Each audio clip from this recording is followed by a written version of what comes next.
In the early 1840s, the border between the United States and Mexico was not a line. It was an argument. Maps disagreed. Governments disagreed. And the people living there felt the tension long before the first shot was fired. Texas, once part of Mexico, now claimed independence and then joined the United States. Mexico never accepted this. To them, Texas was stolen land. To the United States, it was destiny fulfilled. Farmers woke up unsure which country they lived in. Merchants traded under two flags. And soldiers began to appear where surveyors once walked. This war did not begin with cannons. It began with uncertainty. In the United States, the war did not feel like aggression. It felt like purpose. Americans called it manifest destiny, the belief that the nation was chosen to expand from the Atlantic to the Pacific. Not conquered, chosen. Newspapers spoke of progress, civilization, and opportunity. Politicians framed expansion as inevitable, even moral. If the land was empty, it was wasted. If it was occupied, it was misunderstood. Few asked what expansion meant for those already living there. Manifest destiny didn't march with muskets at first. It marched with words. The war officially began in April 1846, near the Rio Grande River. A patrol was attacked. Shots were fired. Blood touched disputed land. President James K. Polk declared that American blood had been shed on American soil. Mexico answered with outrage. Both sides claimed the same ground. For soldiers on the front line, politics didn't matter. Most had never been far from home. Many didn't know why they were fighting, only that they were ordered to. This was a war sparked by geography, but fueled by ambition. While soldiers bled on the border, decisions were made far away in Washington, in quiet rooms filled with maps and candlelight. President Polk saw the war as an opportunity. California, New Mexico, ports on the Pacific. Congress debated, but momentum was strong. Opposition voices warned of injustice and overreach. One young congressman, Abraham Lincoln, questioned whether the war was truly justified. But the nation was already moving. Once war begins, stopping it requires more courage than starting it. American forces pushed south into Mexican territory, town by town, hill by hill. Some battles were swift, others were brutal. Disease killed more soldiers than bullets. Marches lasted days under merciless sun. For Mexican civilians, the war arrived without warning. Homes became battlegrounds. Churches became hospitals. This was not just a clash of armies. It was a collision of lives. Mexico was not weak, it was divided. Political instability, limited resources, and internal conflict weakened its response. Soldiers fought bravely, but supplies were scarce. Leadership shifted. Morale suffered. For Mexico, this war wasn't about expansion. It was about survival, about holding on to a nation still finding its footing. History often remembers victors loudly, but it remembers the defeated in whispers. By 1847, the war had changed its rhythm. This was no longer a border conflict. It was a march toward the heart of Mexico. American forces followed roads built centuries earlier by empires long gone. Each mile carried them further from home and further into history. Villages watched in silence as columns passed. Some feared occupation. Others feared resistance would bring destruction. Every step forward narrowed the possibility of compromise. When an army marches on a capital, peace becomes expensive. Chapultepec Castle stood above Mexico City like a final guardian. Inside were soldiers and cadets, some barely teenagers. When the assault came, it was fierce and unforgiving. The castle fell, but its defense became legend. 6 young cadets refused to retreat. One wrapped himself in the Mexican flag and leapt from the walls rather than surrender. Wars are often measured in territory, but sometimes they are remembered in sacrifice. In September 1847, American troops entered Mexico City, a moment that stunned the continent. For the United States, it was victory within reach. For Mexico, it was humiliation and heartbreak. Foreign soldiers walked streets older than their nation. Church bells rang, not in celebration, but in warning.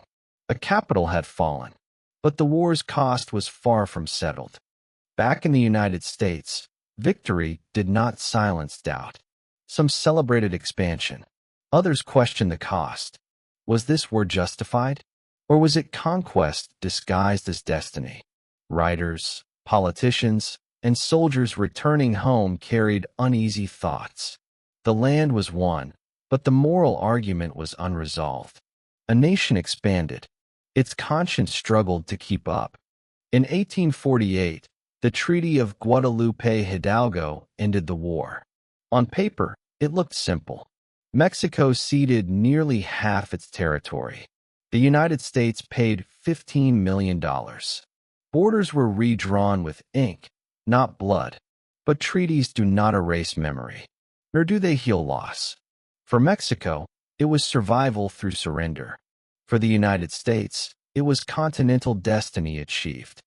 The land gained from Mexico reshaped America.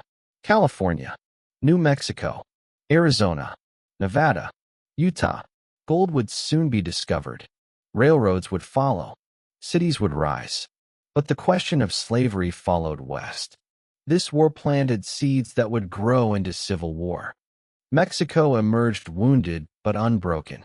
The loss shaped its politics, identity, and memory. Generations grew up remembering a war where courage was not enough, where unity mattered more than bravery. Defeat became a lesson, painful but enduring. Many American officers who fought in Mexico would fight again, against each other. Grant, Lee, Sherman. The Mexican-American War became their classroom. The Civil War would be their final exam. History rarely wastes experience. The Mexican-American War was short, but its shadow was long. Borders moved. Nations changed. A continent was reshaped. Some call it destiny. Others call it conquest. History calls it both. The new border did not just separate nations. It separated families. One morning, people woke up Mexican. That same evening, they were told they lived in the United States. Language, law, and loyalty shifted overnight. But memory did not. The border was drawn with rulers. Life was not. The treaty promised rights to Mexicans living in annexed lands. Citizenship, property protection, equality under the law. Reality was harsher. Courts favored newcomers. Land was lost through paperwork and pressure. Promises faded faster than ink. In 1848, gold was discovered in California. The timing was cruel. The land taken by war suddenly became priceless.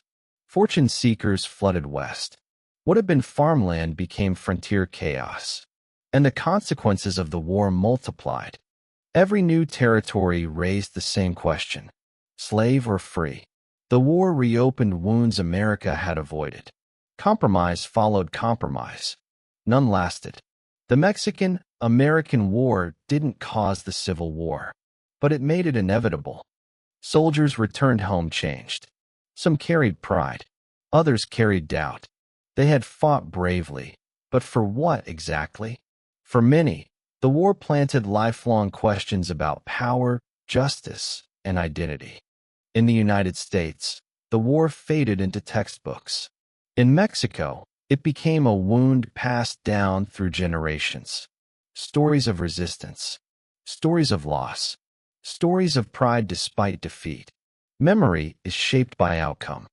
Hollywood ignored this war. Museums mentioned it briefly. Classrooms rushed past it. Perhaps because it complicates the heroic narrative. Perhaps because victory came with discomfort. Some wars are easier to forget. Today's U.S. Mexico border still echoes with history. Migration. Identity. Belonging. The arguments are modern. The roots are old. The war did not end relations between the two nations. It defined them: cooperation and conflict, trade and tension. History doesn't disappear. It negotiates. History is not neutral. It is written, edited, and remembered selectively. The Mexican-American War reminds us to ask, whose story is missing? After this war, North America was never the same. Power shifted west. The Pacific became American. The continent had turned a page. Was this war destiny, or a choice made by men? History rarely answers clearly. It leaves us to decide. Beyond maps and treaties were graves, unmarked, unremembered. The quiet cost of war is always the highest. Expansion brings opportunity. It also brings responsibility. History shows what happens when power outruns empathy. The Mexican-American War lasted 2 years.